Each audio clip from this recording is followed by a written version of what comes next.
এই যে আমার হাতে চাট মশলাটা দেখছো, এটা দিয়ে বানানো হবে আজকে ছোলা ছেচকি। ছোলা আগে থেকে ভেজানো ছিল, আজকে রান্না করছে আমাদের প্রদীপদা। তো আজকে আমরা ভক্তদের জন্য ছোলা ছেচকির আয়োজন করেছিলাম।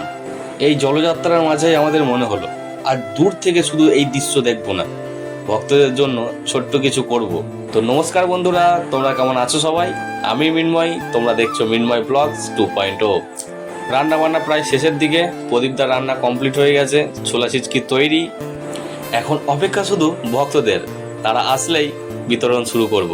তো এখন যে রোডটার সামনে আমরা দাঁড়িয়ে আছি সেটা হচ্ছে চুরপুনি মাঝিগ্রাম রোড। আর এই উদ্যোগটা আমাদের পাড়া থেকেই নেওয়া হয়েছিল। আর আমাদের পাড়ার নাম হচ্ছে চুরপুনি পূর্ব সাহাপাড়া। ঠিক আমাদের টোটো করে বক্স চলে এসছে। যে কোনো অনুষ্ঠানে আমাদের পাড়ায় বক্স এসছে আর বৃষ্টি হবে না তা তো হয় না।